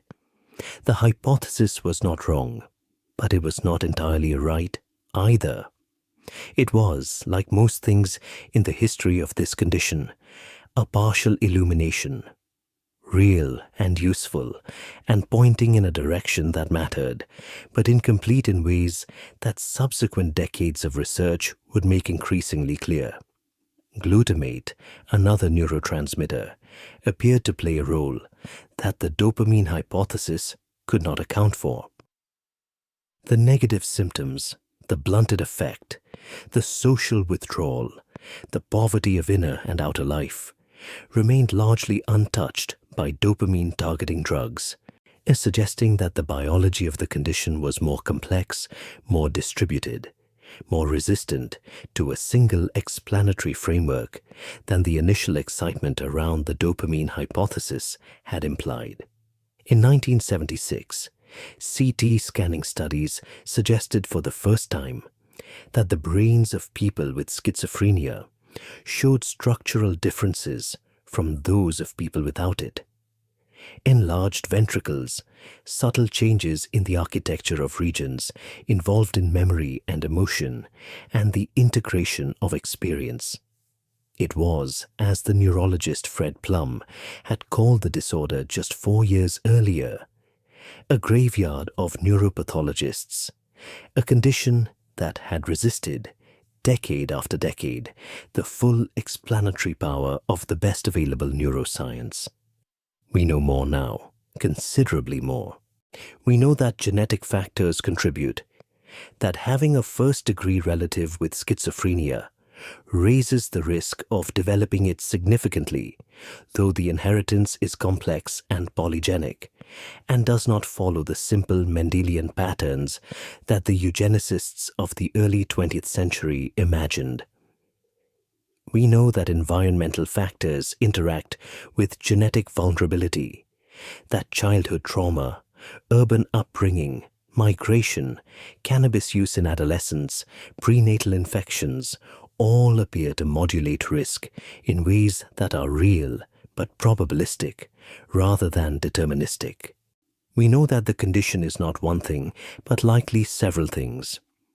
A cluster of related disorders sharing certain features, but differing in their biology and their trajectory and their response to treatment in ways that current diagnostic tools cannot yet adequately distinguish. We do not know what causes it. Not really. Not in the specific, mechanistic, this is the broken part way that medicine prefers to know things. The voices in the empty room remain at the level of ultimate explanation, as mysterious as they were in the Egyptian papyrus. We have better tools for quieting them. We do not yet have the understanding that would let us prevent them. There is a chapter of this history that we have not yet visited, and it sits uncomfortably alongside everything else. A reminder that the dangers of the diagnosis did not end with the closing of the asylums or the advent of antipsychotic medication. In the Soviet Union, throughout the middle decades of the 20th century, a prominent psychiatrist named Andrei Snezhnevsky developed and promoted a diagnostic subcategory he called sluggishly progressing schizophrenia. The symptoms of this condition, as defined by Snezhnevsky, were subtle enough to be found in almost anyone. Mild eccentricity, social nonconformity, a tendency toward abstract thinking, a persistent and irrational attachment to ideas that the state found inconvenient. The diagnosis was used with systematic deliberateness to discredit and imprison political dissidents, to take people who opposed the Soviet regime and reclassify their opposition not as principal disagreement, but as evidence of mental illness requiring involuntary psychiatric treatment. The practice was exposed to the Western world through the accounts of Soviet dissidents who had experienced it, and in 1977, the World Psychiatric Association formally condemned it. Snezhnevsky, rather than defending his diagnostic category, simply withdrew from Western engagement, resigning his honorary positions abroad and retreating into silence. The diagnosis was eventually abandoned. The people who had been imprisoned under it were not, in many cases, released. The history of schizophrenia, it turns out, is not only a medical history. It is a history of power, of who gets to define what constitutes a disordered mind, and what consequences follow from that definition, and who bears those consequences. The diagnosis has been used to control the inconvenient, to justify the sterilization of the poor, to silence the politically threatening, to warehouse the economically burdensome. The science has, over time, pushed back against each of these uses, but the pushing back has always come after the damage, never before. And yet there are other stories too. John Nash was a mathematician of extraordinary gifts, a Princeton graduate student who developed in his early 20s contributions to game theory so fundamental that they eventually bore his name. He was diagnosed with paranoid schizophrenia in 1959. He spent years in and out of psychiatric hospitals, but lost decades to the disorder, and then, in a process that surprised everyone, including himself, gradually recovered. He went back to Princeton. He continued his mathematical work. In 1994, he received the Nobel Prize in Economics. He was 66 years old. Elin Sachs is a professor of law at the University of Southern California, a scholar of distinction and productivity, who has lived with schizophrenia her entire adult life, who has written about the experience with a clarity and a precision and a lack of self-pity that constitutes its own form of courage. She wrote in her memoir that a mental illness diagnosis does not automatically sentence you to a bleak and painful life devoid of pleasure or joy or accomplishment. She was not minimizing the severity of the condition. She was insisting, from inside it, on the survival of the person within it. These stories matter, not because they are universal. They are not. Not because they suggest that schizophrenia is easily survived, or that suffering is optional, or that the right attitude is sufficient to overcome the biology of a disordered brain. They are not suggesting any of those things. They matter because the history we have traced has, at almost every point, been a history of other people deciding what the person with schizophrenia is capable of. Kraepelin decided they could not recover. The eugenicists decided they should not reproduce. The Soviet psychiatrists decided their very thoughts were symptoms. The asylum doctors decided their will needed breaking before anything else could happen. Nash and Sachs and the many others who have lived with this condition and built lives within it are insisting quietly and persistently on the right to decide for themselves. The stigma endures. This too must be said, here at the end, in the quiet. The word schizophrenic is still used casually to mean contradictory or erratic, applied to weather, to stock markets, to political positions, with a breezy thoughtlessness that perpetuates, in the smallest possible way, the long history of misunderstanding we have spent this evening tracing. Approximately 10% of people diagnosed with schizophrenia die by their own hand within 10 years of that diagnosis, a figure that exceeds road accident deaths in most developed countries and that speaks to a depth of suffering that medication has not eliminated and that community support has not adequately addressed. The deinstitutionalization that was meant to liberate produced in many cases a different kind of imprisonment, the imprisonment of homelessness and neglect, and a society that has decided once again that the problem is solved. It is not solved. We should be honest about that, here in the dark, at this late hour. Let us return now to where we began. The cell, 6 feet wide, stone walls, the window too high to reach, the floor that was straw and something worse beneath the straw. The year 1846, in the man in the corner, knees drawn to his chest, moving his lips in answer to a voice that no one else in the building could hear. We know now something of what was happening inside that man's brain. We know that the circuits processing his perception of reality had misfired, that the boundary between internally generated experience and externally generated experience had, in him, become porous and unreliable in ways that produced, with the terrible fidelity of a fully functional sensory system, the experience of a voice in an empty room.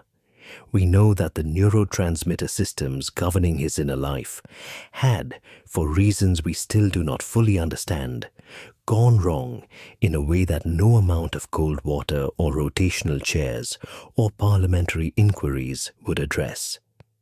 We know that he was a person, that the voice he was answering was, to him, as real as anything else in that room, that the reality he inhabited was not less real for being private, that what he needed was not a chain or a burge or the practiced indifference of a physician who had decided that deterioration was inevitable. We know that 106 years after he sat in that corner in a military hospital in Paris, a 24-year-old man received a drug that quieted something in the brain's chemistry without destroying anything else. We know that the voices in that man receded, that he was discharged, that he went home. We know that it was not enough, that what followed was complicated and imperfect, and that the story is nowhere near finished, that the voices still come every night in rooms all over the world, and that the people answering them are still, and in too many places and in too many ways, alone with them. But we know something else too. We know that the distance between a chain bolted to a stone wall and a medication that quiets the noise without silencing the person, that distance, measured in human understanding and human effort and the slow, painful accumulation of knowledge that this history represents, is not nothing. It is not nothing at all. It is, in fact, everything. 4,000 years of darkness and confusion and harm inflicted in the name of help. And at the end of it, not a cure, but a beginning. Not an answer, but a better question. Not silence, never yet complete silence, but the possibility, real and documented and alive in the world, of a voice growing quieter. And in the quiet that follows, perhaps, the possibility of sleep. Good night.